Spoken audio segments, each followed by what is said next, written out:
ಸಾಮಾಜಿಕ ಸವಲತ್ತು. ಸರ್ಕಾರಿ ಇಲಾಖೆಯಲ್ಲಿರುವ ಸೇವಾ ಸೌಲಭ್ಯಗಳು ಹಾಗೂ ವಿವಿಧ ಅಭಿವೃದ್ಧಿ ಯೋಜನೆಗಳ ಕುರಿತ ಸರಣಿ ಕಾರ್ಯಕ್ರಮ. ಪ್ರತಿ ಮಂಗಳವಾರ ಬೆಳಿಗ್ಗೆ 10:20ಕ್ಕೆ ಹಾಗೂ ಮರುಪ್ರಸಾರ ಗುರುವಾರ ಸಂಜೆ 6:50ಕ್ಕೆ. ತಪ್ಪದೆ ಕೇಳಿ ನಿಮ್ಮ ನೆಚ್ಚಿನ ಜನಧ್ವನಿ ಸಮುದಾಯ ಬಾನುಲಿಯಲ್ಲಿ.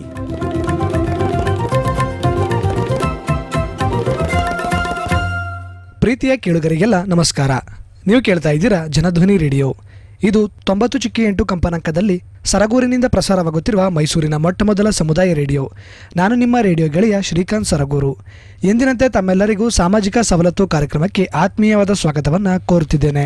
ಕೇಳುಗರೆ, ಇಂದಿನ ಸಾಮಾಜಿಕ ಸವಲತ್ತು ಕಾರ್ಯಕ್ರಮದಲ್ಲಿ Tata consumer product limited ಪ್ರಾಯೋಜಕತ್ವದಲ್ಲಿ Swami Vivekananda youth ಮೂವ್ಮೆಂಟ್ನ ಗ್ರಾಮೀಣ ಮತ್ತು ಆದಿವಾಸಿ ರೈತರಲ್ಲಿ ನೈಸರ್ಗಿಕ ಸುಸ್ಥಿರ ಸಿರಿಧಾನ್ಯ ಆಧಾರಿತ ಕೃಷಿ ಪದ್ಧತಿಗಳ ಉತ್ತೇಜನ ಯೋಜನೆಯ ಕುರಿತು, ಈ ಯೋಜನೆಯ ಪರಿಚಯ ಮತ್ತು ಇದರಿಂದ ಸಮುದಾಯದ ಆದಿವಾಸಿ ರೈತರಿಗೆ ಸಿಗುತ್ತಿರುವಂತಹ ಸೇವಾ ಸೌಲಭ್ಯಗಳ ಕುರಿತು ಮಾಹಿತಿಯನ್ನು ನೀಡಲು ಈ ದಿನದ ಸಾಮಾಜಿಕ ಸವಲತ್ತು ಕಾರ್ಯಕ್ರಮದಲ್ಲಿ ನಮ್ಮ ಜೊತೆ ಇದ್ದಾರೆ ಶ್ರೀಯುತ ಅಕ್ಷಯ್ರವರು, ಸಂಯೋಜಕರು, ಸುಸ್ಥಿರ ಮತ್ತು ಕೃಷಿ ಗಿರಿಜನ ಅಭಿವೃದ್ಧಿ ಕಾರ್ಯಕ್ರಮ ಸಾಮಾಜಿಕ ಆರ್ಥಿಕ ಸಬಲೀಕರಣ ಸ್ವಾಮಿ ವಿವೇಕಾನಂದ ಯೂತ್ ಮೂವ್ಮೆಂಟ್. ಬನ್ನಿ ಅವರ ಕಾರ್ಯಕ್ರಮಕ್ಕೆ ಸ್ವಾಗತಿಸಿ ಈ ಯೋಜನೆ ಕುರಿತು ಹಾಗೆಯೇ ಈ ಯೋಜನೆಯಿಂದ ಸಿಗ್ತಿರುವಂಥ ಸೇವಾ ಸೌಲಭ್ಯಗಳ ಕುರಿತು ಮತ್ತಷ್ಟು ಮಾಹಿತಿಯನ್ನು ತಿಳಿದು ಬರೋಣ.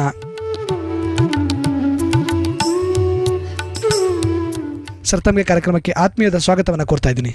ನಮಸ್ಕಾರ, ಥ್ಯಾಂಕ್ ಯು.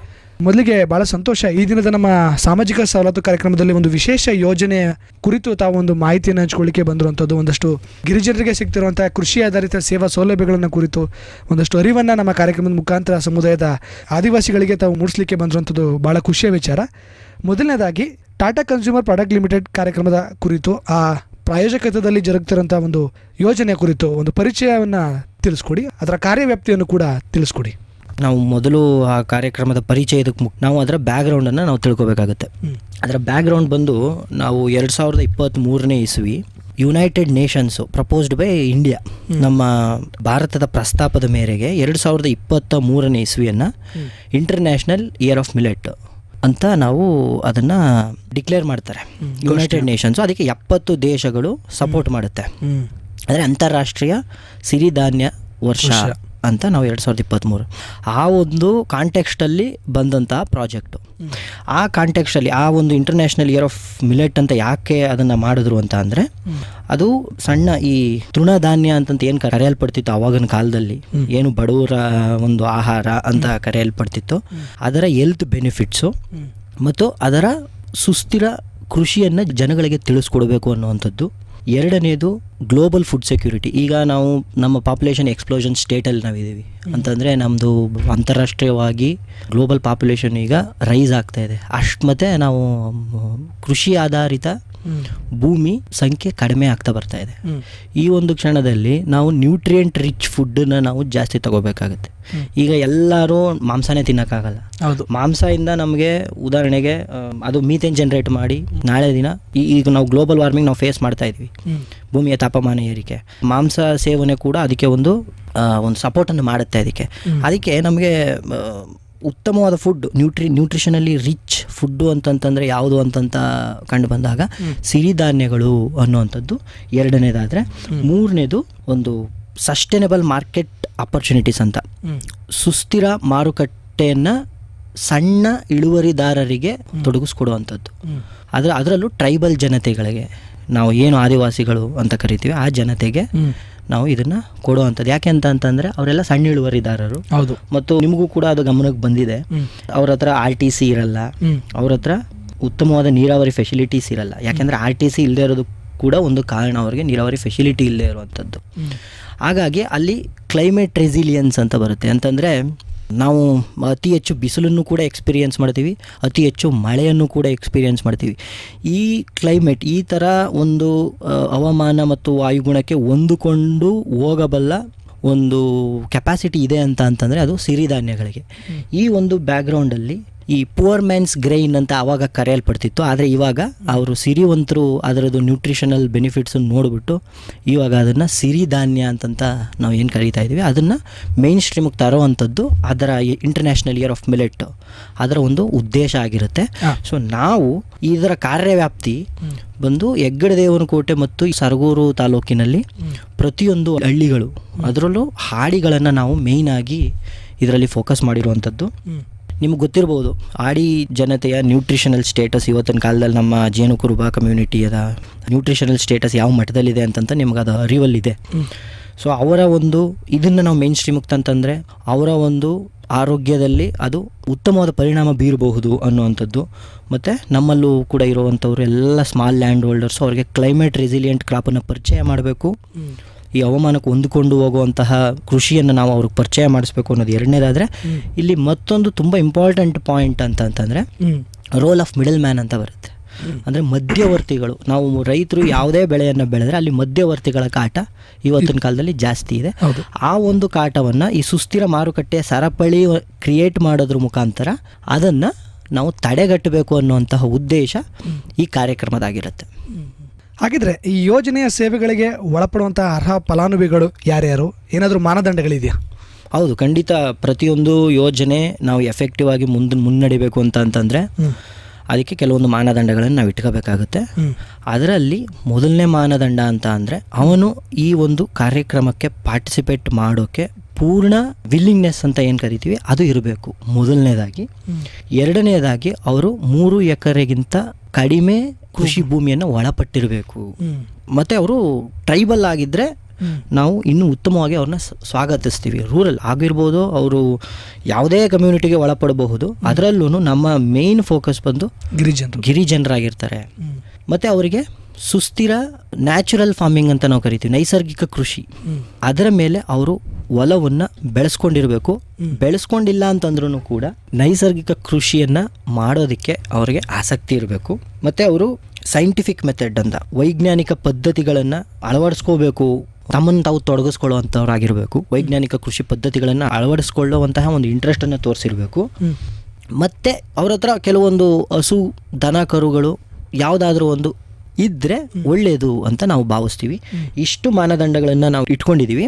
ಮತ್ತು ಅವ್ರನ್ನ ಸೋಷಿಯಲಿ ಅಂಡರ್ ಪ್ರಿವಿಲೇಜ್ಡ್ ಆಗಿದ್ದು, ಅವರು ಅನ್ಎಕ್ಸ್ಪೋಸ್ಡ್ ಆಗಿದ್ರೂ ಕೂಡ ಇವ್ಯಾವ ಮಾನದಂಡಗಳಿಗೆ ಕೆಲವೊಂದೆರಡು ಮಾನದಂಡಗಳಿಗೆ ಒಳಪಟ್ಟರು ಅವ್ರು ಅಂಡರ್ ಪ್ರಿವಿಲೇಜ್ಡ್ ಆಗಿದ್ದು ಅವರನ್ನು ನಾವು ಮತ್ತೆ ಅವ್ರನ್ನ ಮೇನ್ ಸ್ಟ್ರೀಮಿಗೆ ತರಬೇಕಾದಂತಹ ಒಂದು ಕೆಲಸವನ್ನು ಮಾಡಬೇಕು ಈ ಕಾರ್ಯಕ್ರಮದ ಮುಖಾಂತರ ಅಂತಂತ ಅವರನ್ನು ಕೂಡ ಸೇರಿಸ್ಕೊಳ್ಳೋ ಅಂತಹ ಒಂದು ಆಪರ್ಚುನಿಟಿ ಇದೆ. ಅಂದರೆ ಪ್ರಮುಖವಾಗಿ ಸರಗೂರು ಮತ್ತು ಎಚ್ ಡಿ ಕೋಟೆ ಭಾಗದ ಸಣ್ಣ ಹಿಡುವಳಿದಾರರು, ಅಂದರೆ 3 ಎಕರೆಗಿಂತ ಕಡಿಮೆ ಭೂಪ್ರದೇಶನ ಹೊಂದಿರುವಂಥ ರೈತರಾಗಿರ್ಬೋದು, ಅದರಲ್ಲಿ ವಿಶೇಷವಾಗಿ ಆದಿವಾಸಿಗಳನ್ನು ಕೂಡ ಫೋಕಸ್ ಮಾಡಿ ಈ ಯೋಜನೆಗೆ ಒಳಪಡಲಾಗಿಸ್ತಾ ಇದೆ. ಹೌದು. ಹಾಗಿದ್ರೆ ಈ ಯೋಜನೆಯ ಆ ಪ್ರಾಥಮಿಕ ಚಟುವಟಿಕೆಗಳು ಮತ್ತು ಸೇವೆಗಳು ಏನೇನು ಸಿಗ್ತಾ ಇದೆ? ಹೌದು, ಈ ಪ್ರಾಥಮಿಕ ಸೇವೆಗಳು ಅಂತ ಬಂದರೆ ಇಲ್ಲಿ ನಾವು 3 ಥರ ನಾವು ಡಿವೈಡ್ ಮಾಡ್ಕೋಬೋದು. ಒಂದು ಕೃಷಿ ಸಂಬಂಧಿತ ಕೆಲವೊಂದು ಚಟುವಟಿಕೆಗಳು, ಎರಡನೇದು ಮಣ್ಣು ಮತ್ತು ಮಣ್ಣಿನ ಆರೋಗ್ಯಕ್ಕೆ ಸಂಬಂಧಿಸಿದಂತೆ ಕೆಲವೊಂದು ಚಟುವಟಿಕೆಗಳು, ಮೂರನೇದು ಬಂದು ನೀರು ಮತ್ತು ಅದರ ನಿರ್ವಹಣೆಯ ಸಂಬಂಧ ಕೆಲವೊಂದು ಚಟುವಟಿಕೆಗಳು. ಈ ಥರ 3 ಭಾಗಗಳಾಗಿ ನಾವು ಅದರಲ್ಲಿ ಈ ಒಂದು ಕಾರ್ಯಕ್ರಮನ ಮುನ್ನಡೆಸ್ಕೊಂಡು ಹೋಗ್ತಾ ಇರ್ತೀವಿ.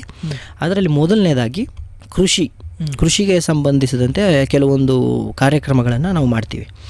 ಅದರಲ್ಲಿ ನಾವು ಮೊದಲನೇದಾಗಿ ಈ ಎಲ್ಲ ಒಂದು ಫಾರ್ಮರ್ಸ್ ಈ ಅಂಡರ್ ಕ್ರೈಟೀರಿಯಾ ಯಾರ್ಯಾರು ಬರ್ತಾರೆ ಅವ್ರುಗಳನ್ನೆಲ್ಲ ನಾವು ಒಂದು ಬೇಸ್ ಲೈನ್ ಪಡೆಯೋದ್ರ ಮುಖಾಂತರ ಅವ್ರುಗಳ ಸಾಮಾಜಿಕ ಆರ್ಥಿಕ ಪರಿಸ್ಥಿತಿ ಮತ್ತು ಅವ್ರು ಏನು ಈಗ ಕೃಷಿಯನ್ನು ಮಾಡ್ತಾ ಇದ್ದಾರೆ ಅದಕ್ಕೆ ಯಾವ ಥರ ಕೃಷಿಯನ್ನು ಮಾಡ್ತಾ ಇದ್ದಾರೆ, ವೆದರ್ ಇದು ಕೆಮಿಕಲ್ ಅಥವಾ ಅವರು ಕೆಮಿಕಲ್ ಮತ್ತು FOM ಫಾರ್ಮ್ ಯಾರ್ಡ್ ಮೆನ್ಯೂರ್ ಅಂತ ನಾವು ತೊಪ್ಪೆ ಗೊಬ್ಬರ, ಕೊಟ್ಟಿಗೆ ಗೊಬ್ಬರ ಅಂತ ಏನು ಕರಿತೀವಿ ಅದನ್ನು ಸೇರಿಸಿ ಮಾಡ್ತಾ ಇದ್ದಾರಾ ಅಥವಾ ಬರೀ ಅವರು ಆರ್ಗ್ಯಾನಿಕ್ಕೇ ಮಾಡ್ತಾ ಇದ್ದಾರಾ, ಮತ್ತು ಅವ್ರು ಯಾವ ಥರ ಪೆಸ್ಟಿಸೈಡ್ಸನ್ನು ಬಳಸ್ತಾರೆ ಅಂತಂದರೆ ಈ ಕೀಟನಾಶಕಗಳಾಗಿರ್ಬೋದು, ಹರ್ಬಿಸೈಡ್ಸ್ ಆಗಿರ್ಬೋದು, ಇದನ್ನು ಯಾವ ಥರ ಬಳಸ್ತಾರೆ, ಯಾವ ಬ್ರ್ಯಾಂಡ್ಗಳನ್ನು ಬಳಸ್ತಾರೆ, ಪ್ರತಿಯೊಂದು ಅವರ ಮಕ್ಕಳ ಎಜುಕೇಷನ್ ಸ್ಟೇಟಸ್ ಏನಿದೆ, ಯಾವ ಕಾರಣಕ್ಕೆ ಅವರು ಓದಿಸ್ತಾ ಇಲ್ಲ ಮಕ್ಕಳನ್ನು, ಸಪೋಸ್ ಅವ್ರು ಓದಿಸ್ತಾ ಇಲ್ಲ ಅಂತ ಅಂದರೆ ಏನು ಅವರ ಪ್ರೆಸೆಂಟ್ ಆರ್ಥಿಕ ಪರಿಸ್ಥಿತಿ ಏನು ಅನ್ನುವಂಥದ್ದನ್ನು ತಿಳ್ಕೊಂಡು ಅವರಿಗೆ ಇದರೊಳಗಡೆ ತಗೊಂಡು ಅದು ಕೆಲವೊಂದು ಕಾರ್ಯಕ್ರಮಗಳ ಚಟುವಟಿಕೆಗಳನ್ನು ಅವರಿಗೆ ನೀಡ್ತಾ ಹೋಗ್ತೀವಿ.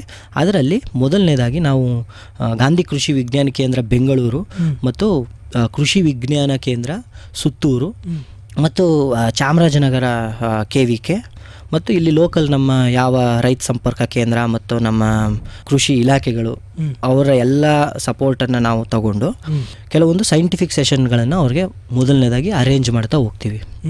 ಅದರಲ್ಲಿ ನಾವು ಮೇಯ್ನಾಗಿ ಕವರ್ ಮಾಡುವಂಥದ್ದು ಮಣ್ಣಿಗೆ ಸಂಬಂಧಪಟ್ಟಂತೆ, ನೀರಿಗೆ ಸಂಬಂಧಪಟ್ಟಂತೆ, ಮತ್ತು ನಾವು ಯಾಕೆ ನ್ಯಾಚುರಲ್ ಫಾರ್ಮಿಂಗ್ ನೈಸರ್ಗಿಕ ಕೃಷಿಗಳನ್ನು ನಾವು ಯಾಕೆ ಮಾಡಬೇಕು, ಅದರ ಉದ್ದೇಶ ಏನು, ಮತ್ತು ಅದರಲ್ಲಿ ಈ ಸಿರಿಧಾನ್ಯಗಳು ಎಷ್ಟು ಮಹತ್ತರ ಪಾತ್ರನ ವಹಿಸ್ತವೆ ನ್ಯಾಚುರಲ್ ಫಾರ್ಮಿಂಗನ್ನು ನಾವು ಮಾಡಬೇಕಾದ್ರೆ ಅನ್ನೋವಂಥದ್ದನ್ನು ಅವ್ರಿಗೆ ಹೇಳ್ತಾ ಹೋಗ್ಬೋದು.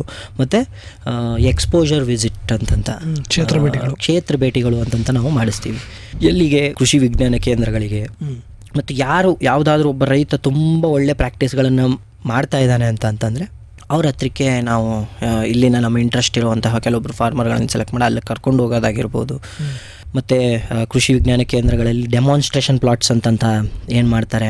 ಮತ್ತು ನಾವು organic farming research station Mysuru ನಾಗನಹಳ್ಳಿಯಲ್ಲಿ ಒಂದು ಆರ್ಗ್ಯಾನಿಕ್ ಫಾರ್ಮಿಂಗ್ ಪ್ರಮೋಟ್ ಮಾಡೋದಕ್ಕೆ ಒಂದು ಆರ್ಗನೈಸೇಷನ್ ಇದೆ. ಅಲ್ಲಿಗೆ ನಾವು ರೆಗ್ಯುಲರ್ ಆಗಿ ಕ್ಷೇತ್ರ ಭೇಟಿಯನ್ನು ಮಾಡುವಂಥದ್ದು, KVKಗಳಿಗೆ ಕ್ಷೇತ್ರ ಭೇಟಿಯನ್ನು ಮಾಡುವಂಥದ್ದು, ಮೇಯ್ನಾಗಿ ಅವ್ರಿಗೆ ಡೆಮಾನ್ಸ್ಟ್ರೇಷನ್ ಮಾಡೋದಕ್ಕೆ.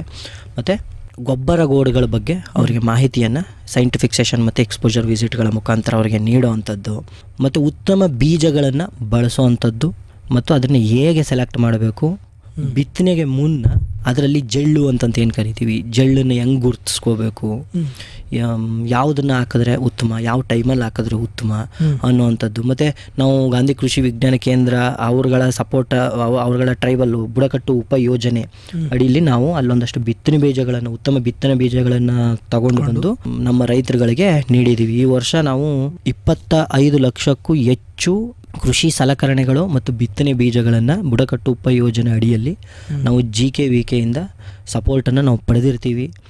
ಮತ್ತು ಅದು ನೇರ ನಮ್ಮ ಬುಡಕಟ್ಟು ರೈತರಿಗೆ ತಲುಪಿರುತ್ತೆ. ಅದನ್ನು ತುಂಬ ಚೆನ್ನಾಗಿ ಅವರು ಯುಟಿಲೈಸು ಕೂಡ ಮಾಡ್ಕೊಂಡಿರೋವಂಥದ್ದನ್ನು ನಾವು ನೋಡ್ಬೋದು.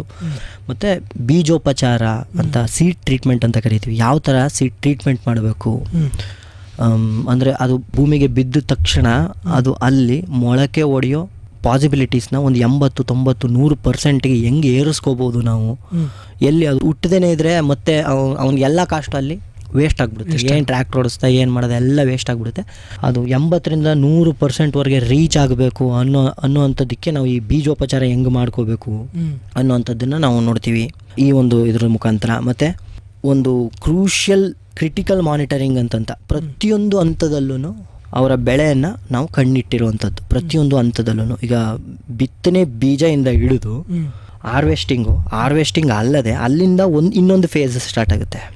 ಈಗ ಅದು ಹಾರ್ವೆಸ್ಟಿಂಗ್ ಆಯ್ತಿದ್ದಂಗೆ ಅದನ್ನು ನಾವು ಒಂದು ಕಡೆ ಸ್ಟೋರ್ ಮಾಡಬೇಕು, ಡಿಹಲ್ಲಿಂಗ್ ಮಾಡಬೇಕು. ಡಿಹಲ್ಲಿಂಗ್ ಅಂತಂದರೆ ಅದು ಮೇಲ್ಪದರ ರಿಮೂವ್ ಮಾಡಿ ಅದನ್ನು ಸ್ಟೋರ್ ಮಾಡಿ ಇಟ್ಕೊಂಡು SHಗೆ ಹ್ಯಾಂಡ್ ಓವರ್ ಮಾಡಿ ಅಲ್ಲಿ ವ್ಯಾಲ್ಯೂ ಅಡಿಷನ್ ಅಂತಂದರೆ ಮೌಲ್ಯವರ್ಧನೆಯನ್ನು ಮಾಡಿ ಮಾರಾಟ ಮಾಡಿ ಮಾರ್ಕೆಟಿಂಗ್ ಚೈನ್ವರೆಗೆ ಏನು ನಾವು ಫಾರ್ಮ್ ಟು ಪ್ಲೇಟ್ ಸೀಡಿಂದ ಫುಡ್ ತನಕನೂ ಮಾನಿಟರಿಂಗನ್ನು ನಾವು ಇದ್ರ ಮುಖಾಂತರ ಮಾಡ್ತೀವಿ. ಮತ್ತು ನಾನು ಆವಾಗಲೇ ಹೇಳಿದಾಗೆ ಕೆಲವೊಂದು ಕೃಷಿ ಉಪಕರಣಗಳನ್ನು GKVK ಮತ್ತು KVKಗಳಿಂದ ಪ್ರೊಕ್ಯೂರ್ ಮಾಡಿ ತಲುಪಿಸುವಂತಹ ಕೆಲಸ. ಯಾವ ಕೃಷಿ ಉಪಕರಣಗಳು ಅಂತಂದರೆ ಈಗ ಉದಾಹರಣೆಗೆ ಎಲ್ಕೋಟ್ ಆಗಿರ್ಬೋದು, ಗುದ್ಲಿ ಆಗಿರ್ಬೋದು, ಬಾಂಡ್ಲಿ, ಟಾರ್ಪಾಲಿನ್ಸ್ಗಳು, ಔಷಧಿ ಕ್ಯಾನ್ ಆಗಿರ್ಬೋದು. ಅದಕ್ಕೂ ಕೂಡ ನಾವು ಹೋದ ವರ್ಷ ಒಬ್ಬರನ್ನ ನಾವು ಕೇಳಿದ್ವಿ. ಅದು ಈ ವರ್ಷ ನಮಗೆ ಬರುವಂತಹ ಎಲ್ಲ ಲಕ್ಷಣಗಳಿದ್ದಾವೆ. ಮತ್ತು ಈ ವರ್ಷ ನಾವು ಫಿಶರಿ ಡಿಪಾರ್ಟ್ಮೆಂಟು, ಮತ್ಸ್ಯ ಡಿಪಾರ್ಟ್ಮೆಂಟ್ ಏನಿದೆ ಅದ್ರ ಜೊತೆಗೂ ನಾವು ಕ್ಲೋಸ್ ಕಾಂಟ್ಯಾಕ್ಟಲ್ಲಿ ಇರುವಂಥದ್ದು. ಇದರ ಜೊತೆಗೆ ಇಂಟಿಗ್ರೇಟೆಡ್ ಆಗಿ ನಾವು ಮಾಡಿಸ್ಕೊಂಡು ಹೋಗಬೇಕು. ನೀರು ಮತ್ತು ಅಡಿಷನಲ್ ಇನ್ಕಮು ಕೂಡ ಇದರಿಂದ ಬರುತ್ತೆ ಅಂತಂತ ನಾವು ಇದಕ್ಕೆ ಇನ್ಕಾರ್ಪೊರೇಟ್ ಮಾಡೋದಕ್ಕೆ ನಾವು ಹೊರಟಿರುವಂಥದ್ದು. ಇಷ್ಟು ನಾವು ಕೃಷಿ ವಿಭಾಗದಲ್ಲಿ ಮಾಡಿಕೊಂಡು ಹೋಗ್ತಾ ಇರುವಂಥದ್ದು. ಹಾಗಿದ್ರೆ ಮಣ್ಣು ಮತ್ತು ಅದರ ಆರೋಗ್ಯಕ್ಕೆ ಸಂಬಂಧಿಸಿದಂತೆ ಏನೆಲ್ಲ ಚಟುವಟಿಕೆ ಮತ್ತು ಸೇವೆಗಳನ್ನು ಕೊಡ್ತಾ ಇದ್ದೀರಾ? ಹೌದು, ನಾನು ಆವಾಗಲೇ ಮಣ್ಣು ಮತ್ತು ಇದ್ರ ಬಗ್ಗೆನೂ ನೀರಿನ ಬಗ್ಗೆನೂ ನಾವು ಫೋಕಸ್ ಮಾಡ್ತೀವಿ ಅಂತಂತ ಹೇಳಿದ್ವಿ. ಮಣ್ಣಿನ ಬಗ್ಗೆ ಮೊದಲು ನಾವು ನಮ್ಮ ಏನು ಕ್ಷೇತ್ರ ನಿರ್ವಾಹಕರು ಇದ್ದಾರೆ ಅವರ ಮುಖಾಂತರ, ಅವರೆಲ್ಲ ಟ್ರೈನ್ಡ್ ಪರ್ಸನ್ಸು, ಅವರೆಲ್ಲ ಸಾಯಿಲ್ ಸ್ಯಾಂಪ್ಲಿಂಗ್ ತೆಗೆಯೋದ್ರಲ್ಲಿ, ಮಣ್ಣು ಮಾದರಿ ತೆಗೆಯೋದ್ರಲ್ಲಿ ಅವರು ಎಕ್ಸ್ಪರ್ಟ್ಸ್ ಇದ್ದಾರೆ. ಅವರುಗಳ ಮುಖಾಂತರ ನಾವು ಮಣ್ಣಿನ ಮಾದರಿನ ಕಲೆಕ್ಟ್ ಮಾಡಿ ಅದನ್ನು ನಾವು ಪ್ರೋಸೆಸ್ ಮಾಡಿ ನಾವು ಅದನ್ನು ಮೊದಲು ಟೆಸ್ಟ್ ಮಾಡಿಸ್ತೀವಿ. ರಾಗಿ ಮತ್ತು ಸಿರಿಧಾನ್ಯಗಳನ್ನು ಬೆಳೆಯೋದಕ್ಕೆ ಈ ಮಣ್ಣಿನಲ್ಲಿ ಯಾವ ಯಾವ ಅಂಶಗಳು ಅದಕ್ಕೆ ಪೂರಕವಾಗಿದ್ದಾವೆ ಮತ್ತು ನಾವು ಏನು ಮಾಡಬೇಕು, ಯಾವ್ಯಾವ ಥರ ಗೊಬ್ಬರ ಗೂಡುಗಳನ್ನು ನಾವು ಅಲ್ಲಿ ಹಾಕ್ತಾ ಹೋಗಬೇಕು ಅನ್ನೋ ಅಂಥದ್ದನ್ನು ಕಸ್ಟಮೈಸ್ಡ್ ಆಯಾ ರೈತರ ಜಮೀನಿಗೆ ಅನುಗುಣವಾದಂತಹ ಡೀಟೇಲು ಅದರಲ್ಲಿ ಪ್ರತಿಯೊಂದು ಮಾಹಿತಿ ಕೂಡ ಇರಬೇಕು ಹಿಂದೆಗಡೆ. ಆ ಥರ ಒಂದು ಸರ್ಟಿಫಿಕೇಟನ್ನು ಮೊದಲು ಅವರಿಗೆ ನೀಡ್ತೀವಿ ಮಣ್ಣಿನ ಬಗ್ಗೆ. ಎರಡನೇದು, ಆ ಮಣ್ಣಿಗೆ ನಾವು ಕೆಮಿಕಲನ್ನು ಹಾಕೋದು ನಾವು ಪ್ರಮೋಟ್ ಮಾಡಲ್ಲ. ಅದಕ್ಕೆ ಪರ್ಯಾಯವಾಗಿ ವರ್ಮಿ ಕಂಪೋಸ್ಟನ್ನು ನಾವು ಪ್ರಮೋಟ್ ಮಾಡಿರುವಂಥದ್ದು. ಈಗ ನಮ್ಮ ಹತ್ರ ನಾವು 50ಕ್ಕೂ ಹೆಚ್ಚು ವರ್ಮಿ ಕಂಪೋಸ್ಟ್ ಯೂನಿಟ್ಸ್ಗಳು, 50ಕ್ಕೂ ಹೆಚ್ಚು ಫಾರ್ಮರ್ಸ್ಗಳು ಇದನ್ನು ಪ್ರಾಕ್ಟೀಸ್ ಮಾಡ್ತಾ ಇದ್ದಾರೆ. ಅವ್ರುಗಳಿಗೆ ನಾವು ಏನು 4 ವೆರೈಟಿ ಅರ್ಥವಾಂಶಗಳು ಬರ್ತವೆ, ಈ ಎರೆಹುಳಗಳು, ಅವುಗಳನ್ನು ತರಿಸಿ ಕೊಟ್ಟಿದ್ದೀವಿ. ಅದು ತುಂಬ ಚೆನ್ನಾಗಿ ಅವರು ವರ್ಮಿ ಕಂಪೋಸ್ಟನ್ನು ಮಾಡ್ಕೊಂಡು ಹೋಗ್ತಾ ಇದ್ದಾರೆ. ಮತ್ತು ಜೀವಾಮೃತ ಇತ್ತೀಚಿನ ದಿನಗಳಲ್ಲಿ ತುಂಬ ಮುಂದೆ ಬರ್ತಾ ಇರುವಂಥದ್ದು. ಇತ್ತೀಚಿನ ದಿನಗಳಲ್ಲಿ ಅಂತಂದರೆ ಅದರೊಳಗಡೆ ಬ್ಯಾಕ್ಟೀರಿಯಲ್ ಲೋಡ್ ಇರುತ್ತೆ, ಸೂಕ್ಷ್ಮಾಣು ಜೀವಿಗಳ ಒಂದು ಕಾಲೋನಿಸೆ ಅದರೊಳಗಡೆ ಇರುತ್ತೆ. ಅದು ನಾವು ಯಾವ ಗೊಬ್ಬರ ಗೋಡುಗಳ, ಈಗ ಅದರಲ್ಲೂ ವರ್ಮಿ ಕಂಪೋಸ್ಟ್ ಜೊತೆಯಲ್ಲಿ ನಾವು ಅದನ್ನು ಭೂಮಿಗೆ ನೀಡ್ತಾ ಇದ್ದೀವಿ ಅಂತಂದಾಗ ಆ ಮಣ್ಣು ಹದಗೊಳ್ಳೋದನ್ನು ನಾವು ನೋಡ್ತೀವಿ. ಏನು ಜೈವಿಕ ಗುಣಲಕ್ಷಣಗಳು ಬರೋದಕ್ಕೆ ಈ ಜೀವಾಮೃತ ಅಲ್ಲಿ ತುಂಬ ಕೆಲಸವನ್ನು ಮಾಡುತ್ತೆ. ಕೆಲವು ಫಾರ್ಮರ್ಗಳು ತುಂಬ ಇಂಟ್ರೆಸ್ಟನ್ನು ತೋರಿಸಿದಂಥ ಫಾರ್ಮರ್ಸ್ಗಳಿಗೆ ನಾವು ವರ್ಮಿ ವಾಶ್ ಅಂತ, ಅರ್ಥವಾರ್ಮ್ ಏನು ಮೈ ಮೇಲೆ ಬರುವಂತಹ ಬೆವರು ಮತ್ತು ಅದರ ಸೋರಿಕೆ ಅಂತಂತ ಕರಿತೀವಿ, ಇದರಿಂದ ಬಂದು ವರ್ಮಿ ಕಂಪೋಸ್ಟಿಂದ, ಅದನ್ನು ಕೂಡ ಕಲೆಕ್ಟ್ ಮಾಡಿ ಅದನ್ನು ಕೂಡ ಜೀವಾಮೃತದ ಜೊತೆಗೆ ಮಿಕ್ಸ್ ಮಾಡಿ ಅದನ್ನು ಕೂಡ ಅವರ ಬೆಳೆಗಳಿಗೆ ಮತ್ತು ಜಮೀನುಗಳಿಗೆ ಕೊಡುವಂತಹ ಕೆಲಸ. ಘನ ಜೀವಾಮೃತ, ಯಾರು ದ್ರವ ಜೀವಾಮೃತವನ್ನು ಮಾಡೋದಕ್ಕಾಗಲ್ಲ, ಯಾಕೆಂತಂದರೆ ಸ್ವಲ್ಪ ಪ್ರೋಸೆಸ್ ಇದೆ ಅಲ್ಲಿ.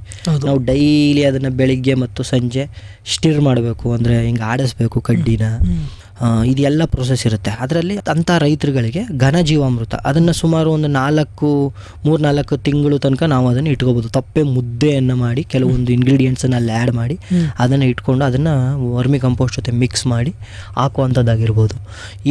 ಈ ಥರದ್ದೊಂದು ಒಂದಷ್ಟು ಚಟುವಟಿಕೆಗಳನ್ನು ನಾವು ತಂದಿರುವಂಥದ್ದು. ಮತ್ತು ಈ ವರ್ಷದಿಂದ ಕೆಲವು ರೈತರು ಸೆಲ್ಫ್ ಇಂಟ್ರೆಸ್ಟ್, ಅವರೇ ಇಂಟ್ರೆಸ್ಟ್ ತೋರಿಸಿ, ಅಂದರೆ ಸರ್ ನಾವು ಈ ಒಂದು ವರ್ಮಿ ಕಂಪೋಸ್ಟ್ ಆಗಿರ್ಬೋದು, ಜೀವಾಮೃತ ಆಗಿರ್ಬೋದು, ಈ ವರ್ಮಿ ಕಂಪೋಸ್ಟಿಂದ ಕೆಲವೊಂದು ಯಜ್ಞಗಳ ಕಾಟ ಆಗಿರ್ಬೋದು, ಜೀವಾಮೃತನ ನಾನು ಸ್ವಲ್ಪ ಅದಕ್ಕೆ ಟೈಮ್ ಕೊಡಬೇಕಾಗಿರುತ್ತೆ, ಈ ಥರ ಬಂದಿದೆ. ಬಟ್ ನಾವು ಕೆಲವೊಂದು ಕಡೆ ನಾವು ನೋಡಿದ್ವಿ, ಅಂದರೆ ನಾವು ಎಕ್ಸ್ಪೋಜರ್ ವಿಸಿಟ್ ಎಲ್ಲ ಕರ್ಕೊಂಡು ಹೋಗ್ತಾ ಇರ್ತೀವಲ್ಲ, ಅಲ್ಲಿ ಕೆಲವೊಂದು ಕಡೆ ನಾವು ನೋಡಿದ್ವಿ ಗೊಬ್ಬರವನ್ನು ನಾವು ಶೇಖರಣೆ ಮಾಡಿ ಅದರ ಬಂದಂತಹ ಲೀಚೆಟ್ ಕೆಳಗಡೆ ಬಂದಂತಹ ನೀರನ್ನು ನಾವು ಸಿಂಪಡಣೆ ಮಾಡೋದು ಅಥವಾ ಡ್ರೆಂಚಿಂಗ್ ಮಾಡೋದು, ಇದನ್ನು ನಾವು ಮಾಡ್ತೀವಿ ಅಂತಂತ ಅವ್ರ ಇಂಟ್ರೆಸ್ಟ್ ತೋರಿಸಿ ಬಂದಾಗ ಅವ್ರಗಳಿಗೆ 8 ಜೀವಸಾರ ಘಟಕಗಳನ್ನು ಕೂಡ ಈ ವರ್ಷ ನಾವು ಮಾಡಿರುವಂಥದ್ದು. ಜೀವಸಾರ ಘಟಕ ಅಂತಂದರೆ ಒಂದು ದೊಡ್ಡ ತೊಟ್ಟಿ ಇರುತ್ತೆ, ಕೆಳಗಡೆ ಇನ್ನೊಂದು ಸಣ್ಣ ತೊಟ್ಟಿ ಇರುತ್ತೆ. ಅದರೊಳಗಡೆ ಅವರ ಜಮೀನಿನಲ್ಲಿ ಬರುವಂಥ ಎಲ್ಲ ಫಾರ್ಮ್ ವೇಸ್ಟ್ ಆಗಿರ್ಬೋದು, ಎರೆಹುಳಗಳಾಗಿರ್ಬೋದು, ಪ್ರತಿಯೊಂದು ಫಾರ್ಮ್ ವೇಸ್ಟ್, ಒಂದು ಈಗ ತರಕಾರಿ ವೇಸ್ಟ್ ಆಗಿರ್ಬೋದು, ಎಲ್ಲವನ್ನು ಒಳಗಡೆ ಸೇರಿಸುವಂಥದ್ದು, ತೊಪ್ಪೆ ಗಂಜಲವನ್ನು ಎಲ್ಲವನ್ನು ಒಳಗಡೆ ಹಾಕುವಂಥದ್ದು. ಯಾವಾಗ ಅವರು ತಮ್ಮ ಜಮೀನಿಗೆ ಫರ್ಟಿಲೈಸರನ್ನು ಕೊಡಬೇಕಂತ ಅನಿಸುತ್ತೆ, ಆವಾಗ ಮೇಲ್ಗಡೆ ನೀರು ಹಾಕಿ ಅಲ್ಲಿ ಕೆಳಗಡೆ ವಾಲನ್ನು ಆನ್ ಮಾಡಿದ್ರೆ ಅಲ್ಲೊಂದು 200 ಲೀಟರ್ ಕೆಪಾಸಿಟಿದು ಒಂದು ಟ್ಯಾಂಕನ್ನು ಕೆಳಗಡೆ ಮಾಡಿರ್ತಾರೆ. ಅಲ್ಲಿ ಬಂದು ಅದು ನೀರು ತುಂಬುತ್ತೆ. ವೆಂಚುರಿ ಮುಖಾಂತರ, ಡ್ರಿಪ್ ಇರಿಗೇಷನ್ ಮುಖಾಂತರ ಅದನ್ನು ಅವರು ಜಮೀನುಗಳಿಗೆ ಮತ್ತು ಸ್ಪ್ರಿಂಕ್ಲರ್ ಇರಿಗೇಷನ್ ಆಗಿರ್ಬೋದು, ಮೈಕ್ರೋ ಇರಿಗೇಷನ್ ಆಗಿರ್ಬೋದು, ಅವ್ರ ಜಮೀನಿಗೆ ಕೊಡುವಂಥದ್ದು. ಈ ಸಾಯಿಲ್ ಎನ್ಹಾನ್ಸ್ಮೆಂಟನ್ನು ಕಾಪಾಡಿಕೊಳ್ಳೋದಕ್ಕೆ ಈ ಜೀವಸಾರ ಘಟಕಗಳನ್ನು ನಾವು ನಿರ್ಮಾಣ ಮಾಡಿರುವಂಥದ್ದು. ಇಷ್ಟೂ ಕಾರ್ಯಕ್ರಮಗಳನ್ನು ಸಾಯಿಲ್ ಏನು ಮಣ್ಣನ್ನು ನಾವು ನಿರ್ವಹಣೆ ಮಾಡೋದಕ್ಕೆ ಮಾಡಿರುವಂಥದ್ದು ನಾವು ನೋಡ್ಬೋದು ಈ ಪ್ರಾಜೆಕ್ಟಲ್ಲಿ. ಮತ್ತು ನಮ್ಮ ಕೆಲವೊಂದು ಪ್ರಾಬ್ಲಮ್ಸ್ಗಳು ಕೂಡ ಬಂತು. ನಾವು ಯಾವಾಗ ವರ್ಮಿ ಕಂಪೋಸ್ಟ್ ಮಾಡಿದ್ವಿ, ರೈತರುಗಳು ವರ್ಮಿ ಕಂಪೋಸ್ಟನ್ನ ಹಾಕೋದು ಮೇಲೆ ನೀರು ಹೊಡಿಬೇಕು, ಅಥವಾ ತೇವಾಂಶ ಇದ್ದಾಗ ಅಲ್ಲಿ ನಾವು ಎರೆಹುಳ ಇದನ್ನು ಗೊಬ್ಬರವನ್ನು ಹಾಕಬೇಕು ಅಂತಂತ ನಾವು ಅವ್ರಿಗೆ ಹೇಳಿರ್ತೀವಿ.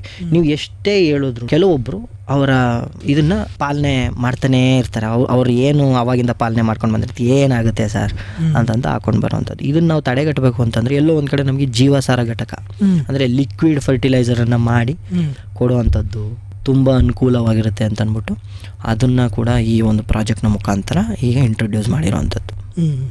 ಹಾಗೆಯೇ ನೀರು ಮತ್ತು ಅದರ ನಿರ್ವಹಣೆಗೆ ಸಂಬಂಧಿಸಿದಂತೆ ಏನೆಲ್ಲ ಚಟುವಟಿಕೆಗಳು ಮತ್ತು ಸೇವೆಗಳನ್ನು ಕೊಡ್ತಾ ಇದ್ದೀರಾ?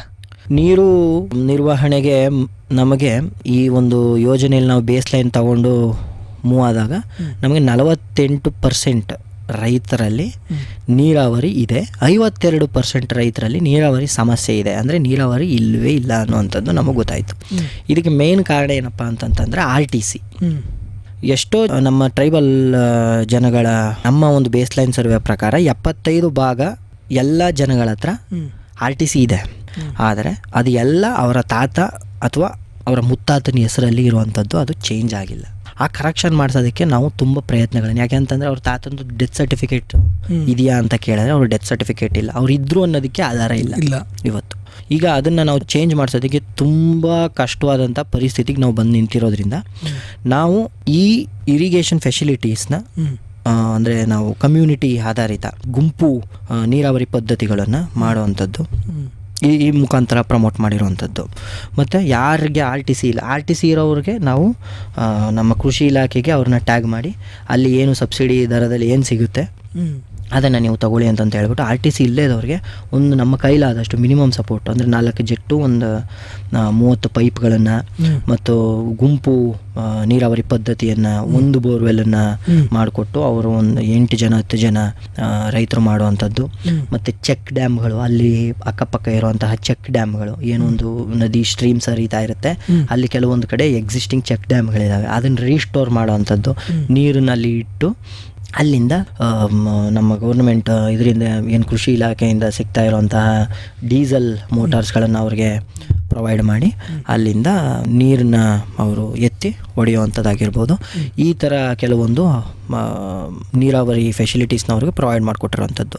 ಮತ್ತು ಯಾರು ನೀರಾವರಿ ಇದೆ ಅವ್ರ ಹತ್ರ RTCಗಳಿಲ್ಲ, ಅವ್ರಿಗೆ ಯಾವುದೋ ಒಂದು ವಾಲ್ಮೀಕಿ ಯೋಜನೆ ಮತ್ತು ಕೆಲವೊಂದು ಯೋಜನೆಗಳಲ್ಲಿ ಅವ್ರಿಗೆ ನೀರಾವರಿ ಇದೆ, ಅವ್ರಗಳಿಗೆ ಸ್ಪ್ರಿಂಕ್ಲರ್ ಇರಿಗೇಷನ್ ನಾವು ಪ್ರಮೋಟ್ ಮಾಡಿರುವಂಥದ್ದು ಮತ್ತು ಡ್ರಿಪ್ ಇರಿಗೇಷನ್ ಅವ್ರಿಗೆ ಪ್ರಮೋಟ್ ಮಾಡಿರುವಂಥದ್ದು.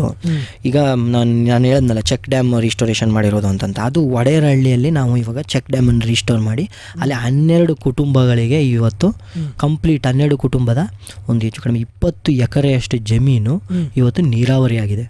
ಅದೇ ಥರ ಕಾರಾಪುರದಲ್ಲಿನೂ ಕೂಡ 16 ಫ್ಯಾಮಿಲೀಸು 21 ಎಕರೆ ಜಮೀನು ಅಲ್ಲಿ ನಾವು ಡೀಸೆಲ್ ಪಂಪನ್ನು ಕೊಟ್ಟು ಅವರಿಗೆ ಈ ಸ್ಪ್ರಿಂಕ್ಲರ್ ಇರಿಗೇಷನ್ನ ನಾವು ಪ್ರೊವೈಡ್ ಮಾಡಿಕೊಟ್ವಿ. ಇವಾಗ ಆ 21 ಕುಟುಂಬಗಳು ಲ್ಯಾಂಡ್ ಮೊದಲು 3 ತಿಂಗಳು ಮಾತ್ರ ನೀರಾವರಿ ಏನು ಮಳೆ ಆಧಾರಿತವಾಗಿತ್ತು, ಮೊದಲು 3 ತಿಂಗಳು ಮಾತ್ರ ಅವರು ಮೇಯ್ಸ್ ಅಂದರೆ ಮುಸ್ಕಿನ ಜೋಳವನ್ನು ತಗೊಂಡು ಲ್ಯಾಂಡನ್ನು ಹಂಗೆ ಬಿಟ್ಬಿಡ್ತಾಯಿದ್ರು. ಈಗ ಅದು 9 ತಿಂಗಳಿಗೆ ಸ್ಟ್ರೆಚ್ ಆಗಿರುತ್ತೆ ಆ ಲ್ಯಾಂಡ್ ಯುಟಿಲೈಸೇಷನ್ನು. 2ನೇ ಬೆಳೆ ಮತ್ತು 3ನೇ ಬೆಳೆಗಳನ್ನು ಕೂಡ ತಗೋತಾ ಇರೋವಂಥದ್ದನ್ನು ನಾವು ಈ ಮುಖಾಂತರ ನಾವು ಕಾಣ್ಬೋದು. ಇಷ್ಟು ನೀರಿಗೆ ಸಂಬಂಧಪಟ್ಟಂತೆ ಅವ್ರಿಗೆ ಫೆಸಿಲಿಟೀಸನ್ನು ಕೊಡಿಸೋದಲ್ಲದೆ ರೀಚಾರ್ಜ್ ಯೂನಿಟ್ಸ್ಗಳನ್ನು ಕೂಡ ನಾವು ಮಾಡಿರೋವಂಥದ್ದು. ಎಕ್ಸಿಸ್ಟಿಂಗ್ ಬೋರ್ವೆಲ್ಲು ಏನಿದೆ ಅಲ್ಲಿ ಕೆಲವೊಂದಷ್ಟು ರೀಚಾರ್ಜ್ ಯೂನಿಟ್ಗಳು ನಮ್ಮ ಅಂತರ್ಜಲ ಮಟ್ಟವನ್ನು ಏರಿಸೋದಕ್ಕೆ, ಯಾವಾಗಲೂ ನಾವು ಬೋರ್ವೆಲ್ ಮೇಲೆ ಅವಲಂಬಿತರಾಗಿರೋದ್ರಿಂದ ನಮ್ಮಲ್ಲಿ ಎಕ್ಸ್ಪ್ಲಾಯ್ಟೇಷನ್ ನೀರಿನ ಅತಿ ಹೆಚ್ಚಳವಾಗಿ ಬಳಸ್ತಾ ಇರೋದು ಮತ್ತು ಇಂಗಿಸೋ ಅಂತಹ ಕೆಲಸಗಳು ಕಡಿಮೆ ಆಗಿರೋದ್ರಿಂದ ಎಲ್ಲೋ ಒಂದು ಕಡೆ ನಾವು ಇಂಗಿಸೋ ಅಂತಹ ಕೆಲಸಗಳನ್ನು ಮಾಡಬೇಕು ಅಂತ ಅನಿಸಿ ಈ ವರ್ಷ ನಾವು 30 ರೀಚಾರ್ಜ್ ಯೂನಿಟ್ಗಳನ್ನು ಮಾಡಿರುವಂಥ ಡೈರೆಕ್ಟ್ ರೀಚಾರ್ಜು. ಈ ಕೇಸಿಂಗನ್ನೇ ನಾವು ಹೋಲ್ ಮಾಡಿ ಅಲ್ಲಿಗೆ ಸ್ಯಾಂಡ್ ಬೆಡ್, ಸ್ಯಾಂಡ್ ಫಿಲ್ಟರ್ನ ಹಾಕಿ ಮೇಲ್ಗಡೆ ಮಳೆ ನೀರನ್ನು ಅಲ್ಲಿ ಒಳಗಡೆ ಹೋಗೋ ಥರ ಮಾಡಿ ಡೈರೆಕ್ಟು ಅದು ಅಂತರ್ಜಲಕ್ಕೆ ಹೋಗಬೇಕು, ಆ ಥರ ಒಂದು ಕೆಲಸಗಳನ್ನು ನಾವು ಈ ಮುಖಾಂತರ ನಾವು ಮಾಡ್ತಾಯಿದ್ದೀವಿ. ಹಾಗಿದ್ರೆ ಈಗ ತಾವು ಹೇಳಿದ್ರಿ ಈ ಯೋಜನೆಯಡಿಯಲ್ಲಿ ಸರಗೂರು ಮತ್ತು HD ಕೋಟೆ ತಾಲೂಕಿನ ವ್ಯಾಪ್ತಿಯಲ್ಲಿ ಬರುವಂಥ ಸಣ್ಣ ಹಿಡುವಳಿ ರೈತರು, ಅದರಲ್ಲೂ ವಿಶೇಷವಾಗಿ ಆದಿವಾಸಿ ರೈತರುಗಳು ಸೇವಾ ಸೌಲಭ್ಯಗಳನ್ನು ಪಡ್ಕೋತಾ ಇದ್ರಂತೆ. ಪ್ರಸ್ತುತ ಈ 2 ತಾಲೂಕಿನಿಂದ ಎಷ್ಟು ರೈತರುಗಳು ಈ ಸೇವಾ ಸೌಲಭ್ಯಗಳನ್ನು ಪಡ್ಕೊಳ್ತಾ ಇದ್ದಾರೆ, ಅವರ ಅಂಕಿಅಂಶ ಆಗಿರ್ಬೋದು, ಮತ್ತು ವೈಯಕ್ತಿಕವಾಗಿ ಏನೆಲ್ಲ ಈ ಯೋಜನೆ ಮುಖಾಂತರ ಸೇವೆ ಸೌಲಭ್ಯಗಳನ್ನು ಪಡ್ಕೊಂಡಿದ್ದಾರೆ? 817 ಜನ ಫಾರ್ಮರ್ಸ್ ಜೊತೆಲಿ ನಾವು ಇವತ್ತು ಕೆಲಸ ಮಾಡ್ತಾಯಿದ್ದೀವಿ. ಮೊದಲನೇದಾಗಿ ಅದರಲ್ಲಿ 52% ಜನಗಳಿಗೆ ನಾವು ನೀರಾವರಿ ಇರಲಿಲ್ಲ, ಅದು ಇವಾಗ ಕಡಿಮೆ ಆಗಿದೆ. ಆ ಅಂಕಿಅಂಶ 46%ಗೆ ನಾವು ಅದನ್ನು ಇಳಿಸಿದ್ದೀವಿ. ಹೇಗೆ ಅಂತಂದರೆ ಕೆಲವೊಂದು ಗ್ರೂಪ್ ಇರಿಗೇಷನ್ ಪ್ಲ್ಯಾನ್ ಮಾಡಿ, ಅದು ಜೇನುಕುರುಬ ಫಾರ್ಮರ್ಸ್ ಅವರೆಲ್ಲ ಅವ್ರುಗಳಿಗೆ ಅಷ್ಟು ಒಂದು 6%ಅನ್ನು ನಾವು ಇವಾಗ ಈಗ 3 ವರ್ಷದಲ್ಲಿ ನಾವು ರೀಚ್ ಆಗೋಕ್ಕಾಯ್ತು. ಮತ್ತು ಎರಡನೇದು ಅವರ ಆರ್ಥಿಕ ಪರಿಸ್ಥಿತಿ ಎಷ್ಟರ ಮಟ್ಟಿಗೆ ಇಂಪ್ರೂವ್ ಆಗಿದೆ ಅಂತಂದರೆ ಒಂದು 15.6%ನಷ್ಟು ಅವರ ಆರ್ಥಿಕ ಪರಿಸ್ಥಿತಿ, ಆರ್ಥಿಕ ಒಂದು ಲಾಭ ಹೆಚ್ಚಳ ಆಗಿರುವಂಥದ್ದನ್ನು ನಾವು ಈ ಪ್ರಾಜೆಕ್ಟ್ನ ಮುಖಾಂತರ, ಮಾನಿಟರಿಂಗ್ನ ಮುಖಾಂತರ ಕಂಡುಹಿಡ್ಕೊಂಡಿರುವಂಥದ್ದು. ಮತ್ತು ನಾವು ಏನು ಸುಧಾರಿತ ಬಿತ್ತನೆ ಬೀಜಗಳನ್ನು ನಾವು GKVK ಅವರಿಂದ ಸಪೋರ್ಟ್ ತಗೊಂಡು ನಾವು ಕೊಡಿಸಿದ್ದೀವಿ. ಅದರಲ್ಲಿ ಮುಂಚೆ ನಮ್ಮ ಒಂದು 4 ರಿಂದ 5 ಕ್ವಿಂಟಲ್ ಮಾತ್ರ ತಗೋತಿದ್ದವರು ಇವತ್ತು ನಮ್ಮ ಹತ್ರ 12 ರಿಂದ 15 ಕ್ವಿಂಟಲ್ ಪರ್ ಎಕರ್ ತಗೋತಾ ಇರುವಂತಹ ಉದಾಹರಣೆಗಳು, ರಾಗಿಯನ್ನು ತಗೋತಾ ಇರುವಂತಹ ಉದಾಹರಣೆಗಳಿದ್ದಾವೆ. ಮತ್ತು ಏನು ಅದರಲ್ಲಿ ರಾಗಿಯ ಮಧ್ಯ ನವಣೆ ಮತ್ತು ಸಾಮ, ಸಜ್ಜೆ, ಆರ್ಕ, ಕೋರ್ಲೆ, ಊದಲುಗಳು ಬೆಳೆಯೋದ್ರ ಮುಖಾಂತರ ಅವರಿಗೆ ಅಡಿಷನಲ್ ಇವುಗಳಿಗೆ ಒಂದು 70 ರೂಪಾಯಿ 80 ರೂಪಾಯಿ ರೇಟನ್ನು ಕೊಟ್ಟು, ಮಾರ್ಕೆಟು ನಮ್ಮ ಹತ್ರ ನಾವೇ ಅದನ್ನು ವ್ಯಾಲ್ಯೂ ಅಡಿಷನ್ ಮಾಡ್ತಾ ಇರೋದ್ರಿಂದ ನಾವೇ ಅದನ್ನು ಪರ್ಚೇಸ್ ಮಾಡಿರುವಂಥದ್ದು 70-80 ರೂಪಾಯಿಗಳಿಗೆ ಅವರಿಗೆ ಒಂದು ಅಡಿಷನಲ್ ಇನ್ಕಮ್ ಒಂದು 2 ಕ್ವಿಂಟಾಲ್ 3 ಕ್ವಿಂಟಾಲ್ ಅಷ್ಟು ಅಡಿಷನಲ್ ಇನ್ಕಮ್, ಒಂದು 20,000ದಷ್ಟು 30,000ದಷ್ಟು ಅಡಿಷನಲ್ ಇನ್ಕಮ್ಮು ಇವತ್ತು ಅವರಿಗೆ ಬರ್ತಾ ಇದೆ ಕೆಲವೊಬ್ಬರಿಗೆ ಅಂತ ಈ ಮುಖಾಂತರ ಹೇಳುವಂಥದ್ದು. ಮತ್ತು ಮೊದಲು ರೋಲ್ ಆಫ್ ಮಿಡಲ್ ಮ್ಯಾನ್ ಅಂತ ನಾನು ನಿಮ್ಗೆ ಆವಾಗಲೇ ಹೇಳಿದೆ. ಮಧ್ಯವರ್ತಿಗಳು ಮುಂದೆ ಬಂದು ಅವ್ರ ಹತ್ರ ಎಷ್ಟಕ್ಕೋ 1,000-2,000 ತಗೊಳ್ಳೋದು, ಏನು ಈಗ RMC ರೇಟ್ ಇದೆ ಅದಕ್ಕೆ ಮಾರಾಟ ಮಾಡುವಂಥದ್ದು, ಆ ಥರ ಎಲ್ಲ ಆಗ್ತಾಯಿತ್ತು. ಇವಾಗ ನಾವೇ ಡೈರೆಕ್ಟ್ ರಾಗಿಯನ್ನು ಪರ್ಚೇಸ್ ಮಾಡ್ತೀವಿ, ನಾವೇ APMC ಮಾರ್ಕೆಟಿಗೆ ಅವ್ರನ್ನ ಟ್ಯಾಗ್ ಮಾಡ್ತಾ ಇದ್ದೀವಿ, ನಾವೇ ನಮ್ಮ ಹತ್ರನೇ ಎಲ್ಲ ಮಾರ್ಕೆಟ್, ನಮ್ಮ ಹತ್ರ ಎಕ್ಸಿಸ್ಟಿಂಗ್ ತುಂಬ RSBUಗಳಿವೆ, ಸೋಷಿಯಲ್ ಬಿಸ್ನೆಸ್ ಯೂನಿಟ್ಗಳಿರೋದ್ರಿಂದ ಅಲ್ಲೇ ನಾವು ವ್ಯಾಲ್ಯೂ ಅಡಿಷನ್ ಮಾಡ್ತಾ ಇರೋದ್ರಿಂದ, ಪ್ರಾಡಕ್ಟ್ಸ್ಗಳಿರೋದ್ರಿಂದ, ನಮ್ಮ ಮಿಲೆಟ್ ಕ್ಯಾಂಟೀನ್ ಇರೋದ್ರಿಂದ ನಾವು ಅವರು ಬೆಳೆದಂತಹ ಸಿರಿಧಾನ್ಯಗಳನ್ನು ನಾವೇ ಪರ್ಚೇಸ್ ಮಾಡ್ತಾ ಇರೋದ್ರಿಂದ ಒಂದು ಅಜ್ಯೂರ್ಡ್ ಮಾರ್ಕೆಟು ಮತ್ತು ಎಂಟೈರ್ ರಾಗಿ ಮತ್ತು ಮಿಲೆಟ್ನ ಲೈಫ್ ಸೈಕಲ್ ಏನಿದೆ ಆ ಎಲ್ಲ ಲೈಫ್ ಸೈಕಲಲ್ಲಿ ಎಲ್ಲ ಲಾಭಗಳು ಏನು ಬರ್ತಾ ಇದೆ ಅದು ಎಲ್ಲೂ ಆಚೆ ಹೋಗೋಕ್ಕೆ ನಾವು ಬಿಡ್ತಾ ಇಲ್ಲ.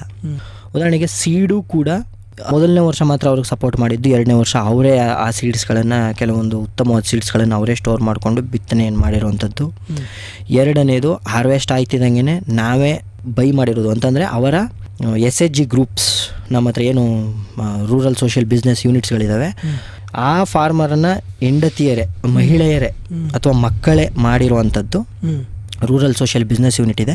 ಆ ಬಿಸ್ನೆಸ್ ಯೂನಿಟ್ಗಳೇ ಅದನ್ನು ಪರ್ಚೇಸ್ ಮಾಡಿ ಅವರು ಅಲ್ಲಿ ವ್ಯಾಲ್ಯೂ ಅಡಿಷನ್ ಮಾಡಿ ಮಾರ್ತಾ ಇರೋದ್ರಿಂದ ಪರ್ಚೇಸ್ ಅಲ್ಲಿಯ ದುಡ್ಡು ಅಲ್ಲಿಗೆ ಹೋಗಿದೆ. ಸೊ ಯಾವ ಎಂಟೈರ್ ಲೈಫ್ ಸೈಕಲಲ್ಲಿ ಯಾವ ಒಂದು ಮಟ್ಟದಲ್ಲಿನೂ ಕೂಡ ಲೀಕ್ ಆಗಬಾರ್ದೇ ಇರೋ ಥರ ನೋಡಿಕೊಂಡು ಒಂದು ಎಕನಾಮಿಕಲಿ ಎಲ್ಲ ರೀತಿಯ ಸೋರಿಕೆಗಳು ಇಲ್ಲಿ ನಾವು ತಡೆಗಟ್ಟಿರೋದು, ಎಲ್ಲ ರೀತಿಯಲ್ಲೂ ಅದು ಅಲ್ಲೇ ಹೋಗಬೇಕು, ಆ ಜನಗಳಿಗೆ ತಲುಪಬೇಕು, ರೈತರಿಗೆ ತಲುಪಬೇಕು, ಯಾವುದೋ ಒಂದು ರೂಪದ ಮುಖಾಂತರ ಅವರಿಗೆ ತಲುಪಬೇಕು ಅನ್ನೋಂಥದ್ದನ್ನು ನಾವು ಇದ್ರ ಮುಖಾಂತರ ಮಾಡಿರೋವಂಥದ್ದು.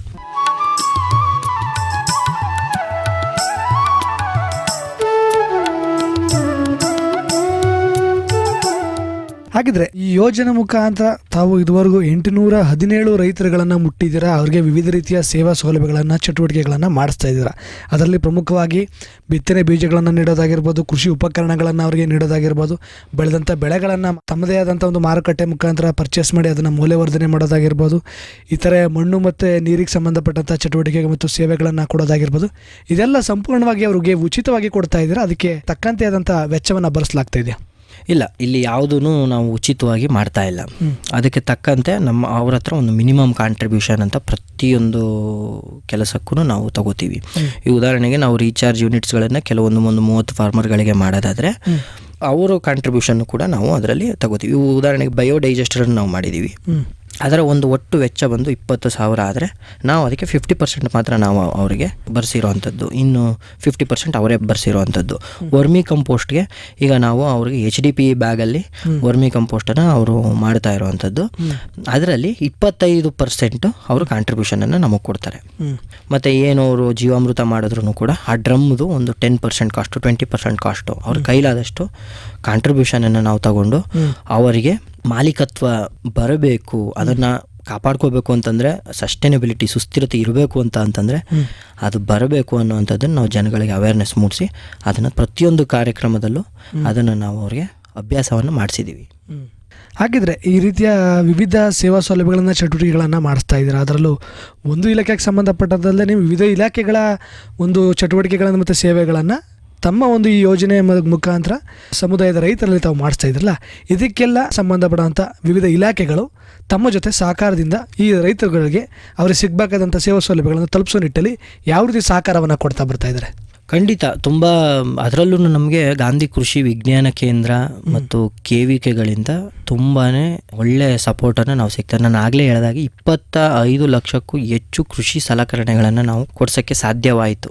ನಮ್ಮ ಯಾವ ಒಂದು 2025-2026 ಈ ಒಂದು ಆರ್ಥಿಕ ವರ್ಷದಲ್ಲಿ 25 ಲಕ್ಷಕ್ಕೂ ಹೆಚ್ಚು ಕೃಷಿ ಸಲಕರಣೆಗಳನ್ನು ನಾವು ನೀಡೋಕ್ಕೆ ಸಾಧ್ಯ ಆಯಿತು ಅಂತಂತಂದರೆ ಖಂಡಿತ ಅವರ ಸಪೋರ್ಟ್ ಇಲ್ಲದೇ ಸಾಧ್ಯ ಆಗಲಿಲ್ಲ. ಏನು ನಾವು ನೀಡ್ ಅಸೆಸ್ಮೆಂಟಿಂದ ಹಿಡಿದು ಇಂಪ್ಯಾಕ್ಟ್ ಅಸೆಸ್ಮೆಂಟ್ ತನಕನೂ ನಾವು ಅವರಿಗೆ ಡೇಟಾವನ್ನು ಇವತ್ತು ನಾವು ಕೊಡ್ತಾ ಇದ್ದೀವಿ.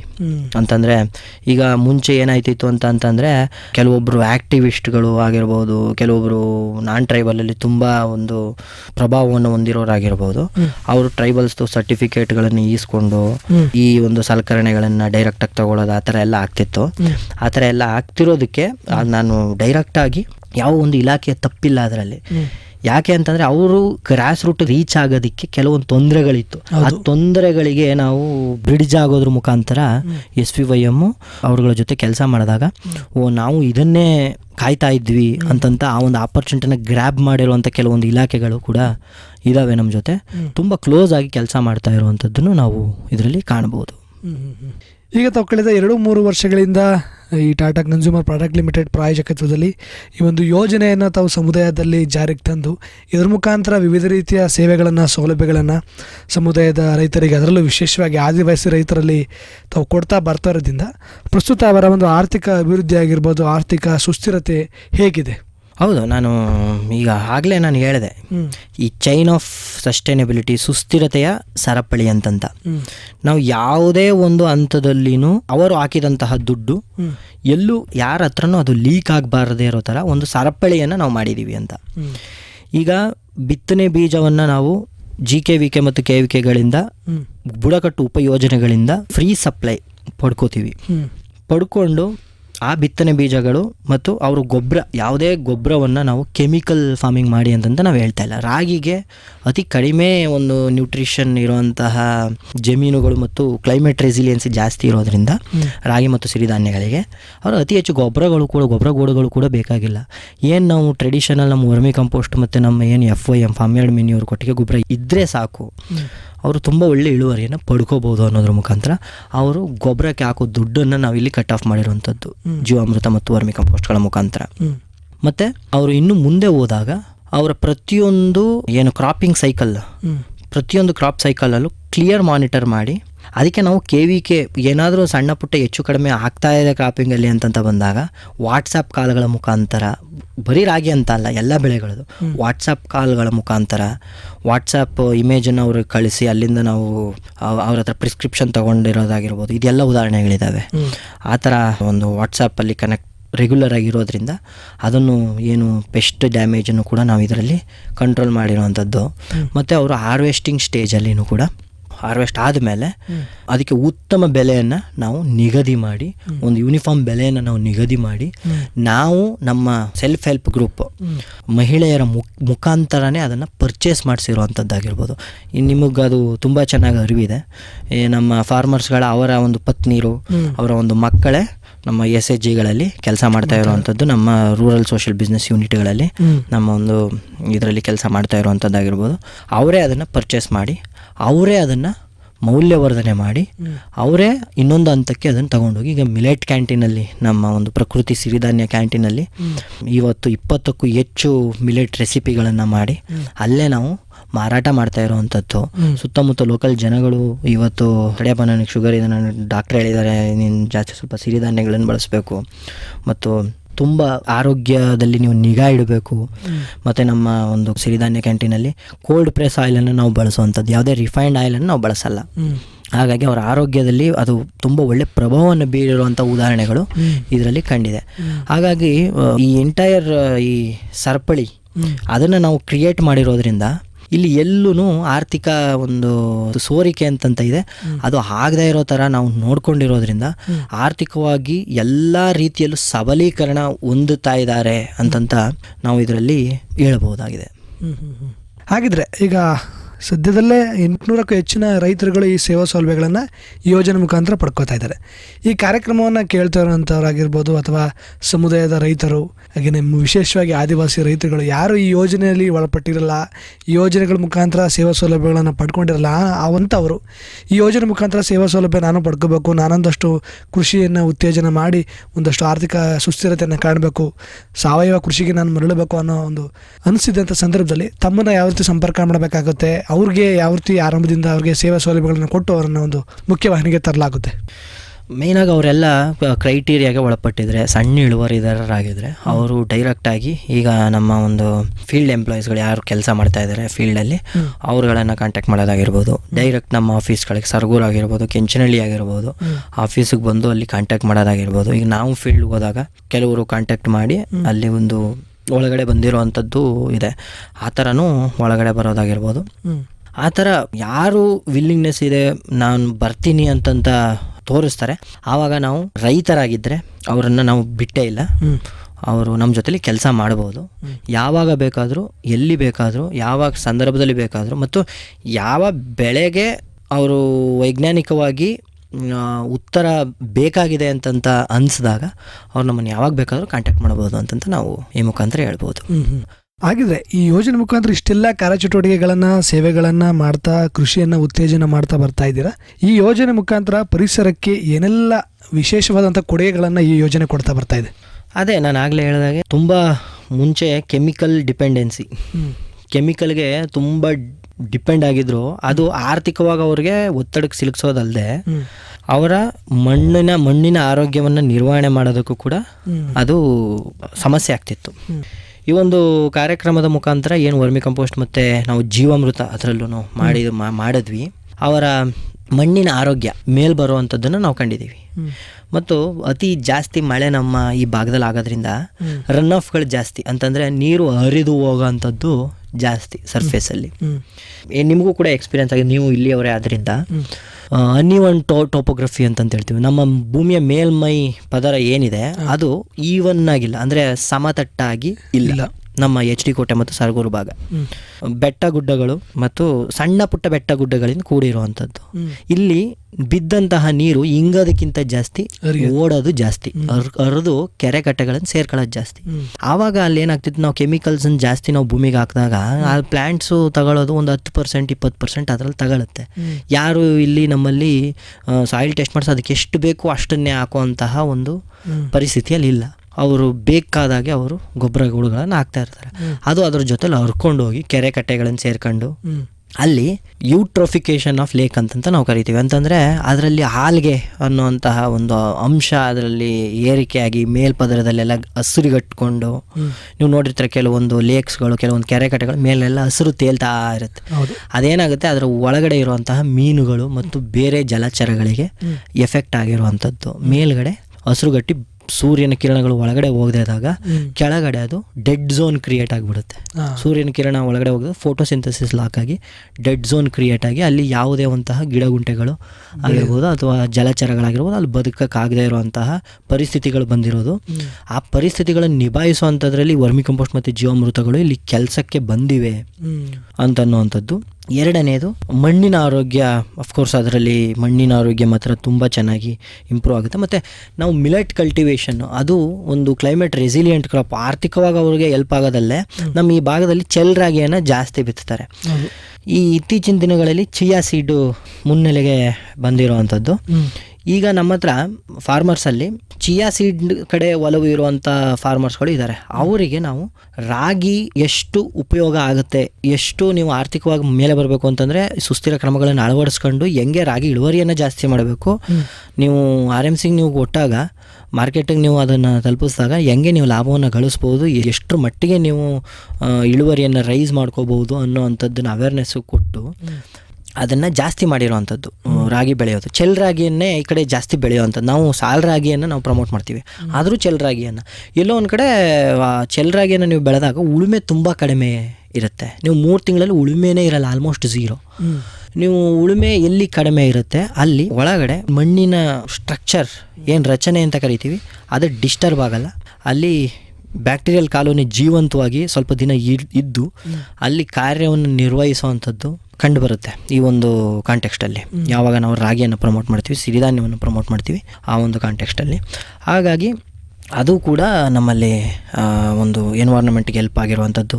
ಮತ್ತು ತುಂಬ ಕಡಿಮೆ ಮತ್ತು ಸುಸ್ಥಿರ ನೀರು ನಿರ್ವಹಣೆಗಳನ್ನು ಅವ್ರಿಗೆ ಅಭ್ಯಾಸ ಮಾಡಿಸಿರೋದ್ರಿಂದ ತುಂಬ ಕಡಿಮೆ ನೀರಿನಲ್ಲಿ ಅತಿ ಹೆಚ್ಚು ಹೇಗೆ ಬೆಳಿಬೋದು ಅನ್ನುವಂಥದ್ದನ್ನು ಕೂಡ ಅವ್ರಿಗೆ ಹೇಳ್ಕೊಟ್ಟಿರೋದ್ರಿಂದ ಎಲ್ಲೊಂದು ಕಡೆ ನಾವು ನೀರನ್ನು ಕೂಡ ನಾವು ಈ ಒಂದು ಇದರಲ್ಲಿ ಸೇವ್ ಮಾಡ್ತಾ ಇದ್ದೀವಿ. ಮತ್ತು ಏನು ಸ್ಟ್ರೀಮ್ಸ್ಗಳ ಎಕ್ಸಿಸ್ಟಿಂಗ್ ಚೆಕ್ ಡ್ಯಾಮ್ಗಳನ್ನೇ ನಾವು ರೀಸ್ಟೋರ್ ಮಾಡಿ ಅಲ್ಲಿ ನೀರನ್ನು ಸ್ಟೋರೇಜ್ ಮಾಡಿ ಅದನ್ನೇ ನಾವು ಯೂಸ್ ಮಾಡ್ತಾ ಇದ್ದೀವಿ. ಅಂಡರ್ಗ್ರೌಂಡ್ ವಾಟರನ್ನು ಜಾಸ್ತಿ ನಾವು ಅಂಡರ್ಗ್ರೌಂಡ್ ವಾಟರ್ನ ತೆಗಿಯೋದಕ್ಕೆ ನಾವು ಜಾಸ್ತಿ ಅವ್ರಿಗೆ ಪ್ರೆಷರನ್ನು ಹಾಕ್ತಾ ಇಲ್ಲ, ಅವ್ರಿಗೆ ಪ್ರಮೋಟೇ ಮಾಡ್ತಾ ಇಲ್ಲ. ನಾವು ಅತಿ ಹೆಚ್ಚು ಮೇಲೆ ಬರುವಂತಹ ಮಳೆ ನೀರನ್ನು ಶೇಖರಣೆ ಮಾಡಿ ಅದನ್ನೇ ಹೆಂಗೆ ಉಪಯೋಗ ಮಾಡಬೇಕು, ಮಾಯಿಶ್ಚರ್ ಲೆವೆಲ್ ಹೆಂಗೆ ಜಾಸ್ತಿ ಮಾಡಬೇಕು, ಇದ್ರ ಮೇಲೇ ಜಾಸ್ತಿ ಫೋಕಸ್ ಮಾಡ್ತಾ ಇರೋದ್ರಿಂದ ಇದು ಎಲ್ಲ ನಾವು ನಮ್ಮ ಪರಿಸರಕ್ಕೆ ಕೊಡ್ತಾ ಇರುವಂಥ ಕಾಂಟ್ರಿಬ್ಯೂಷನ್ ಅಂತ ಈ ಮುಖಾಂತರ ಹೇಳ್ಬೋದು. ಹಾಗಿದ್ರೆ ಮುಂದಿನ ದಿನಗಳಲ್ಲಿ ಈ ಯೋಜನೆ ಮುಖಾಂತರ ಇನ್ನೇನೆಲ್ಲ ಸೇವೆ ಸೌಲಭ್ಯಗಳನ್ನು ಸಮುದಾಯದ ರೈತರು ಅಥವಾ ಆದಿವಾಸಿ ರೈತರುಗಳು ನಿರೀಕ್ಷಿಸ್ಬೋದು? ಅದೇ ಈಗ ನಾವು ಏನು ಸೇವೆಗಳನ್ನು ನಾವು ಕೊಡ್ತಾ ಹೋಗ್ತಾ ಇದ್ದೀವಿ ಅದು ಎಲ್ಲ ಸೇವೆಗಳು ಮುಂದೇನೂ ಕಂಟಿನ್ಯೂ ಆಗುತ್ತೆ. ಮತ್ತು ಮುಂದಿನ ದಿನಗಳಲ್ಲಿ ನಾವು ಏನು ಇವಾಗ ಗೌರ್ಮೆಂಟ್ ಜೊತೆಲಿ ತುಂಬ ಹತ್ತಿರದಲ್ಲಿ ಕೆಲಸ ಮಾಡ್ತಾ ಇದ್ದೀವಿ, ಸಹಭಾಗಿತ್ವ ಹೊಂದಿದ್ದೀವಿ, ಅದನ್ನು ನಾವು ಇನ್ನಷ್ಟು ಜಾಸ್ತಿ ಮಾಡುವಂತಹ ಒಂದು ಏಮನ್ನು ಗುರಿಯನ್ನು ನಾವು ಇಟ್ಕೊಂಡಿರುವಂಥದ್ದು. ಉದಾಹರಣೆಗೆ ನಾವು ಮೀನುಗಾರಿಕಾ ಇಲಾಖೆ ಮತ್ತು ಅಪಿಕಲ್ಚರ್ ಜೇನು ಕೃಷಿಯನ್ನು ಕೂಡ ನಾವು ಉತ್ತೇಜನ ಮಾಡಬೇಕು ಅಂತ ಅಂದ್ಕೊಂಡಿರುವಂಥದ್ದು. ಮತ್ತು ಅನಿಮಲ್ ಹಸ್ಬೆಂಡ್ರಿ, ಈಗ ನಮಗೆ ಈ ಇನ್ನೂ ಒಂದು ಯೋಜನೆ ನಮಗೆ ಮುಂದೆ ಬರ್ತಾ ಇರುವಂಥದ್ದು, ನಬಾರ್ಡ್ ಸಂಸ್ಥೆಯಿಂದ ಒಂದು ಯೋಜನೆ ಕೂಡ ಬರ್ತಾ ಇರುವಂಥದ್ದು.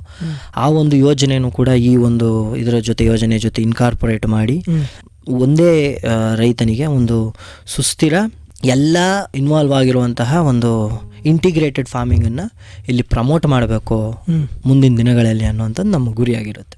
ಭಾಳ ಸಂತೋಷ. ಸಾಕಷ್ಟು ವಿಚಾರಗಳನ್ನು ಈ ಯೋಜನೆ ಕುರಿತು, ಹಾಗೆಯೇ ಯೋಜನೆಯಿಂದ ಸಿಗ್ತಿರೋಂಥ ಸೇವಾ ಸೌಲಭ್ಯಗಳ ಕುರಿತು, ಸಮುದಾಯದ ರೈತರಲ್ಲಿ ಜರುಗ್ತಿರೋಂಥ ಚಟುವಟಿಕೆಗಳ ಕುರಿತು ಭಾಳಷ್ಟು ಉಪಯುಕ್ತ ಮಾಹಿತಿಯನ್ನು ಹಾಗೂ ಜಾಗೃತಿಯನ್ನು ಮೂಡಿಸ್ತಾ ಬಂದ್ರಿ. ಈಗ ಕಾರ್ಯಕ್ರಮದ ಕೊನೆಯ ಹಂತಕ್ಕೆ ಬರ್ತಿದ್ದೀವಿ. ಕೊನೆಯದಾಗಿ ತಮ್ಮ ಮಾತುಗಳನ್ನು ಕೇಳ್ತಿರೋಂಥ ನಮ್ಮ ಜನಧ್ವನಿ ಕೇಳುಗರಿಗಾಗಿರ್ಬೋದು, ಸಮುದಾಯದ ಸಣ್ಣ ಹಿಡುವಳಿ ರೈತರಿಗಾಗಿರ್ಬೋದು, ಈ ಯೋಜನೆ ಮುಖಾಂತರ ಸಿಗ್ತಿರೋಂಥ ಸೇವಾ ಸೌಲಭ್ಯಗಳನ್ನ ಪಡ್ಕೊಳ್ಳೋ ನಿಟ್ಟಿನಲ್ಲಿ ಒಂದು ಸುಸ್ಥಿರ ಕೃಷಿಯನ್ನು ಮಾಡ್ತಾ ಒಂದು ಆರ್ಥಿಕ ಅಭಿವೃದ್ಧಿಯನ್ನು ಹೊಂದೋ ನಿಟ್ಟಿನಲ್ಲಿ ಏನು ಸಲಹೆ ಅಥವಾ ಕಿವಿ ಮಾತನ್ನು ಹೇಳೋಕ್ಕೆ ಇಷ್ಟಪಡ್ತೀರಾ? ಸಲಹೆ ಅಂತ ಬಂದರೆ ಈ ಒಂದು ಪರಿಸರಕ್ಕೆ ಸಂಬಂಧಪಟ್ಟಾಗೆ ಸಲಹೆಗಳನ್ನು ನೀಡಬೇಕು. ನಮ್ಮ ಒಂದು ಫೀಲ್ಡ್ ಎಕ್ಸ್ಪೀರಿಯೆನ್ಸು, ನಾವು ಜಾಸ್ತಿ ಫೀಲ್ಡಲ್ಲಿ ಓಡಾಡಿರೋದ್ರ ಪ್ರಕಾರ ನಾವು ಅಬ್ಸರ್ವ್ ಮಾಡಿರೋವಂಥದ್ದು, ಜನ ಜಾಸ್ತಿ ನಾವು ಟ್ರೆಡಿಷನಲ್ ಫಾರ್ಮಿಂಗು, ನಮ್ಮ ಒಂದು ಮೂಲನೇ ನಾವು ಮರಿತಾ ಇದ್ದೀವಿ ಅನ್ನೋವಂಥದ್ದು ನಾನು ಕಂಡಿರೋವಂಥದ್ದು. ಏನು ಶುಂಠಿ, ಹೊಗೆ ಸೊಪ್ಪು ಇವುಗಳನ್ನು ಬೆಳೆದು, ಮತ್ತು ಜಾಸ್ತಿ ಕ್ಯಾಟಲ್ಸ್ ಅಂದರೆ ಹಸುಗಳು, ದನ ಕರುಗಳನ್ನು ಸಾಕದೇನೆ ಗೊಬ್ಬರವನ್ನು ಬೇರೆ ಕಡೆಯಿಂದ ಎಲ್ಲೋ ಒಂದು ಮೂಟೆ ಗೊಬ್ಬರಗಳನ್ನು ಪರ್ಚೇಸ್ ಮಾಡಿ ತಗೊಂಡೋಗಿ ಸುರಿಯುವಂಥದ್ದು, ಅದರಗಳ ಜೊತೆ ಕೆಮಿಕಲನ್ನು ಅದರೊಳಗಡೆ ಹಾಕುವಂಥದ್ದು, ಇವುಗಳನ್ನು ಈ ಪ್ರಾಕ್ಟೀಸಸ್ ಎಲ್ಲ ನೋಡಿದ್ದೀವಿ. ಅದರ ಬದಲು ದಯವಿಟ್ಟು ನಿಮ್ಮ ಒಂದು ಫಾರ್ಮಲ್ಲಿನೇ, ನಿಮ್ಮ ಒಂದು ಲ್ಯಾಂಡಲ್ಲಿನೇ ಯಥೇಚ್ಛವಾದ ಶಕ್ತಿ ನೈಸರ್ಗಿಕವಾಗಿ ಅಲ್ಲೇ ಬಂದಿರುತ್ತೆ. ಸೊ ಅದೇ ಆಟೋಮೆಟಿಕ್ಕಾಗಿ ರೀಸೈಕಲ್ ಮಾಡ್ಕೊಳ್ಳುತ್ತೆ. ಅದೇನೆ ತನ್ನಂತಾನೇ. ಈಗ ನೈಟ್ರೋಜನ್ ಬೇಕು ಅಂತಂದರೆ ಅದು ನಮ್ಮ ನೈಸರ್ಗಿಕವಾಗಿ ನಮ್ಮ ಹತ್ರ 75 ಭಾಗ ನೈಟ್ರೋಜನ್ನೇ ಇದೆ ನಮ್ಮ ಅಟ್ಮಾಸ್ಫಿಯರಲ್ಲಿ. ಅದನ್ನು ತಗೊಳ್ಳೋಂಥ ಬ್ಯಾಕ್ಟೀರಿಯಾನ ನಾವು ಭೂಮಿಗೆ ಕೊಡಬೇಕಷ್ಟೇ. ಆ ಬ್ಯಾಕ್ಟೀರಿಯಾಗಳು ಸಿಗೋದೇ ಜೀವಾಮೃತದಲ್ಲಿ. ಜೀವಾಮೃತನ ನೀವು ಯಾಕೆ ಮಾಡಬಾರ್ದು? ಅದನ್ನು ಯಾಕೆ ಆಟೋಮೆಟಿಕ್ಕಾಗಿ ನಮ್ಮ ಭೂಮಿಯಲ್ಲೇ ಇರುವಂತಹ ನೈಟ್ರೋಜನನ್ನು ಸಿಕ್ವೆಸ್ಟರ್ ಮಾಡಿ ಒಳಗಡೆ ಕೊಡುವಂಥದ್ದು. ಅತಿ ಹೆಚ್ಚು ಲೆಗ್ಯೂಮ್ಸ್ಗಳ ಜೊತೆ, ಲೆಗ್ಯೂಮ್ಸ್ ಅಂತಂದರೆ ದ್ವಿದಳ ಧಾನ್ಯಗಳನ್ನು ಏಕದಳ ಧಾನ್ಯಗಳ ಜೊತೆ ಬೆಳೆಯುವಂಥದ್ದು.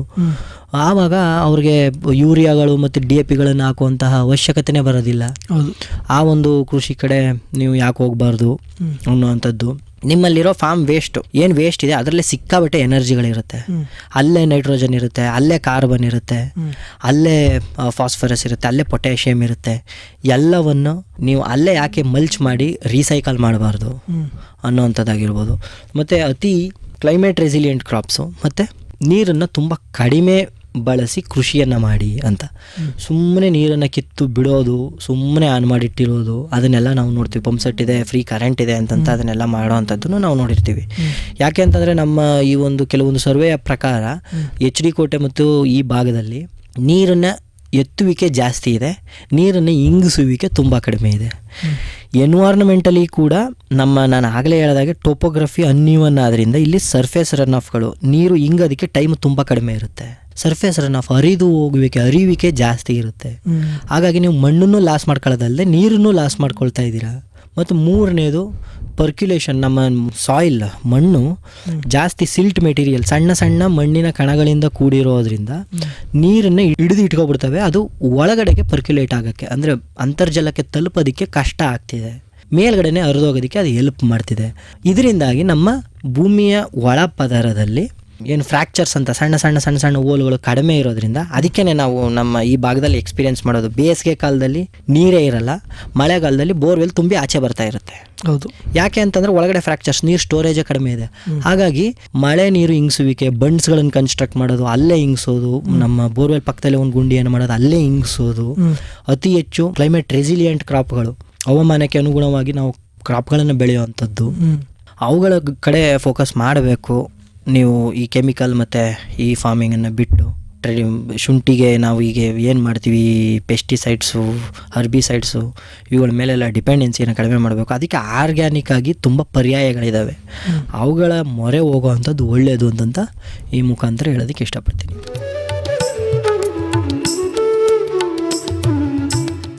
ಭಾಳ ಸಂತೋಷ ಸರ್. ಇಷ್ಟೊತ್ತು ನಮ್ಮ ಸಾಮಾಜಿಕ ಸವಲತ್ತು ಕಾರ್ಯಕ್ರಮದಲ್ಲಿ ತಾವು ಭಾಗವಹಿಸಿ Tata consumer product limited ಪ್ರಾಯೋಜಕತ್ವದಲ್ಲಿ Swami Vivekananda youth ಮೂವ್ಮೆಂಟ್ನ ಗ್ರಾಮೀಣ ಮತ್ತು ಆದಿವಾಸಿ ರೈತರಲ್ಲಿ ನೈಸರ್ಗಿಕ ಸುಸ್ಥಿರ ಸಿರಿಧಾನ್ಯ ಆಧಾರಿತ ಕೃಷಿ ಪದ್ಧತಿಗಳ ಉತ್ತೇಜನ ಯೋಜನೆ ಮುಖಾಂತರ ಏನೆಲ್ಲ ಚಟುವಟಿಕೆಗಳು ನಡೀತಾ ಇದೆ ಮತ್ತು ಈ ಯೋಜನೆ ಮುಖಾಂತರ ಏನೆಲ್ಲ ಸೇವಾ ಸೌಲಭ್ಯಗಳನ್ನು ಸರಗೂರು ಮತ್ತು ಎಚ್.ಡಿ.ಕೋಟೆ ಭಾಗದ ಸಮುದಾಯದ ರೈತರುಗಳು, ಅದರಲ್ಲೂ ವಿಶೇಷವಾಗಿ ಆದಿವಾಸಿ ರೈತರುಗಳು ಪಡ್ಕೊಳ್ತಾ ಇದ್ದಾರೆ, ಇದರ ಪರಿಚಯ ಆಗಿರ್ಬೋದು, ಇದರ ಕಾರ್ಯವ್ಯಾಪ್ತಿ ಆಗಿರ್ಬೋದು, ಹಾಗೆಯೇ ಈ ಯೋಜನೆ ಮುಖಾಂತರ ಏನೆಲ್ಲ ಪ್ರಾಥಮಿಕ ಚಟುವಟಿಕೆಗಳು, ಸೇವೆಗಳು ಲಭ್ಯ ಆಗ್ತಾ ಇದೆ, ಕೃಷಿ ಆಧಾರಿತ ಸೇವೆಗಳಾಗಿರ್ಬೋದು, ಮಣ್ಣು ಮತ್ತು ಅದರ ಆರೋಗ್ಯಕ್ಕೆ ಸಂಬಂಧಿಸಿದಂಥ ಚಟುವಟಿಕೆಗಳಾಗಿರ್ಬೋದು, ನೀರು ಮತ್ತು ಅದರ ನಿರ್ವಹಣೆಗೆ ಸಂಬಂಧಿಸಿದಂಥ ಸೇವೆಗಳು ಸಿಗ್ತಾ ಇದೆ ಅನ್ನೋದ್ರ ಕುರಿತು, ಈ ಯೋಜನೆಯಿಂದ ಬರುತ್ತಿರುವಂಥ ಸೇವಾ ಸೌಲಭ್ಯಗಳನ್ನು ಹಾಗೂ ಚಟುವಟಿಕೆ ಮುಖಾಂತರ ಅವರಲ್ಲಿ ಯಾವ ರೀತಿಯಾದಂಥ ಆರ್ಥಿಕ ಅಭಿವೃದ್ಧಿ ಮತ್ತು ಸುಸ್ಥಿರತೆಯನ್ನು ಪ್ರಸ್ತುತ ದಿನಗಳಲ್ಲಿ ಕಾಣಬಹುದು ಅನ್ನೋದು ಕುರಿತು ಒಟ್ಟಾರೆಯಾಗಿ ಈ ಯೋಜನೆಯ ಒಂದು ಸಮಗ್ರ ಮಾಹಿತಿ ಹಾಗೂ ಸಮಗ್ರ ವಿವರಗಳನ್ನು ಇಂದಿನ ನಮ್ಮ ಕಾರ್ಯಕ್ರಮದಲ್ಲಿ ಭಾಗವಹಿಸಿ ನಮ್ಮ ಕೇಳುಗರೊಂದಿಗೆ ಒಂದಷ್ಟು ಮಾಹಿತಿಯನ್ನು ಹಂಚಿಕೊಂಡಿದ್ದಕ್ಕೆ, ಹಾಗೆಯೇ ಮುಂಬರುವಂಥ ದಿನಗಳಲ್ಲಿ ಏನೆಲ್ಲ ಸೇವಾ ಸೌಲಭ್ಯಗಳನ್ನು ಈ ಯೋಜನೆ ಮುಖಾಂತರ ಪಡ್ಕೊಳ್ಳೋ ನಿಟ್ಟಿನಲ್ಲಿ ಸಮುದಾಯದ ರೈತರ ಸಹಭಾಗಿತ್ವ ಎಂತಹದ್ದು ಅನ್ನೋದು ಕುರಿತು ತುಂಬ ಉಪಯುಕ್ತ ಮಾಹಿತಿಯನ್ನು ಇಂದಿನ ನಮ್ಮ ಕಾರ್ಯಕ್ರಮದಲ್ಲಿ ತಾವು ಭಾಗವಹಿಸಿ ನಮ್ಮ ಜೊತೆ ಹಂಚಿಕೊಂಡಿದ್ದಕ್ಕೆ ತಮಗೆ ತುಂಬ ಹೃದಯದ ಧನ್ಯವಾದಗಳನ್ನ ತಿಳಿಸೋದಕ್ಕೆ ಇಷ್ಟಪಡ್ತೀನಿ. ಧನ್ಯವಾದಗಳು. Thank you. ಪ್ರಿಯ ಕೇಳುಗರೆ, ಇದುವರೆಗೂ ನೀವು ಕೇಳ್ತಾ ಇದ್ರಿ ನಮ್ಮ ಸಾಮಾಜಿಕ ಸವಲತ್ತು ಕಾರ್ಯಕ್ರಮದಲ್ಲಿ Tata consumer product limited ಪ್ರಾಯೋಜಕತ್ವದಲ್ಲಿ Swami Vivekananda youth ಮೂವ್ಮೆಂಟ್ನ ಗ್ರಾಮೀಣ ಮತ್ತು ಆದಿವಾಸಿ ರೈತರಲ್ಲಿ ನೈಸರ್ಗಿಕ ಸುಸ್ಥಿರ ಸಿರಿಧಾನ್ಯ ಆಧಾರಿತ ಕೃಷಿ ಪದ್ಧತಿಗಳ ಉತ್ತೇಜನ ಯೋಜನೆ ಮುಖಾಂತರ ಏನೆಲ್ಲ ಸೇವಾ ಸೌಲಭ್ಯಗಳು ಹಾಗೂ ಚಟುವಟಿಕೆಗಳು ಜರುಗ್ತಾ ಇದೆ ಅನ್ನೋದ್ರ ಕುರಿತು ಇದುವರೆಗೂ ನಮ್ಮ ಜೊತೆ ಮಾಹಿತಿಯನ್ನು ಹಂಚಿಕೊಂಡಂಥವರು ಶ್ರೀಯುತ ಅಕ್ಷಯ್ ಅವರು, ಸಂಯೋಜಕರು, ಸುಸ್ಥಿರ ಮತ್ತು ಕೃಷಿ ಗಿರಿಜನ ಅಭಿವೃದ್ಧಿ ಕಾರ್ಯಕ್ರಮ, ಸ್ವಾಮಿ ವಿವೇಕಾನಂದ ಯೂತ್ ಮೂವ್ಮೆಂಟ್. ಇದಾಗಿತ್ತು ಇವತ್ತಿನ ನಮ್ಮ ಸಾಮಾಜಿಕ ಸವಲತ್ತು ಕಾರ್ಯಕ್ರಮ. ಮತ್ತೆ ಮತ್ತೊಂದು ಸಾಮಾಜಿಕ ಸವಲತ್ತು ಕಾರ್ಯಕ್ರಮದಲ್ಲಿ ಮತ್ತೊಂದು ಯೋಜನೆಯ ಕುರಿತು ಸಮಗ್ರ ಮಾಹಿತಿಯೊಂದಿಗೆ ತಮ್ಮನ್ನು ಮತ್ತೆ ಭೇಟಿಯಾಗ್ತೀನಿ. ಅಲ್ಲಿಯವರೆಗೂ ಕೇಳ್ತಾ ಇರಿ ಜನಧ್ವನಿ. ಇದು ನಿಮ್ಮ ನೆಚ್ಚಿನ ಹಾಗೂ ಮೈಸೂರಿನ ಮೊಟ್ಟಮೊದಲ ಸಮುದಾಯ ರೇಡಿಯೋ ಕೇಂದ್ರ 90.8 ಕಂಪನಾಂಕದಲ್ಲಿ ಸರಗೂರಿನಿಂದ ಪ್ರಸಾರವಾಗುತ್ತಿದೆ. ನಮಸ್ಕಾರ.